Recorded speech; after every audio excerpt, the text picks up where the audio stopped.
ദൈവനാമത്തിന് മഹത്വം. വേഗത്തിൽ തന്നെ ഒരു കാര്യം പറഞ്ഞുകൊള്ളട്ടെ. നമ്മുടെ ഈ ബൈബിൾ ക്വിസിനെ ആരും ഒരു മത്സര ബുദ്ധിയോടെ സമീപിക്കരുത്. പല പ്രിയപ്പെട്ടവരുടെയും കമൻറ്റുകൾ കാണുവാനിടയായി.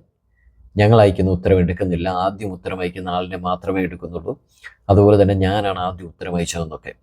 ഒരു കാര്യം മനസ്സിലാക്കുക, ഈ ബൈബിൾ ക്വിസ് നമുക്ക് ദൈവവചനം പഠിക്കുവാനും നമ്മൾക്ക് എത്രത്തോളം ദൈവവചനത്തിൽ അറിവുണ്ട് എന്ന് ചിന്തിക്കുവാനും വേണ്ടി മാത്രമുള്ള ഒരു ബൈബിൾ ക്വിസായിട്ട് നിങ്ങളിതിനെ കാണുക. മത്സര ബുദ്ധിയോടെ ആരും ഇതിനെ സമീപിക്കരുത്. ദയവ് ചെയ്ത് അങ്ങനെ ആരും ഇതിനെ കാണരുത്. അതുപോലെ തന്നെ നിങ്ങൾ അയക്കുന്ന ഉത്തരം, നമ്മുടെ ഉത്തരങ്ങളെല്ലാം പ്രൈവറ്റാണ്. നിങ്ങൾ അയക്കുന്ന ഉത്തരം മറ്റൊരാൾക്കോ മറ്റൊരാൾ അയക്കുന്ന ഉത്തരം നിങ്ങൾക്കോ കാണുവാൻ സാധിക്കുകയില്ല. ഒരുപക്ഷെ നിങ്ങൾ അയക്കുമ്പോൾ നിങ്ങളാണ് ആദ്യം ഉത്തരം അയച്ചതെന്ന് തോന്നുന്നെങ്കിലും അതിനു മുൻപേ പല പ്രിയപ്പെട്ടവരും ഉത്തരം അയച്ചിട്ടുണ്ടാവും. അതുകൊണ്ട് നിങ്ങളാണ് ആദ്യം ഉത്തരം അയച്ചതെന്ന് ചിന്തിക്കരുത്. നമ്മൾ വീഡിയോയുടെ കമൻറ്റുകളെല്ലാം പ്രൈവറ്റാണ്.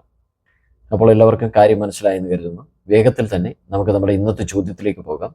ഭാര്യയെ പ്രവാചകി എന്ന് പറഞ്ഞ പ്രവാചകൻ ആരാണ്?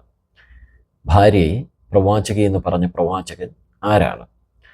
ഉത്തരം അറിയാമെങ്കിൽ കമൻറ്റ് ചെയ്യണേ. നമ്മുടെ കഴിഞ്ഞ ദിവസത്തെ ചോദ്യം ഇതായിരുന്നു: പ്രൊഫസർ എന്ന് കരുതാവുന്ന പുതിയ നിയമ വ്യക്തി ആരാണ്?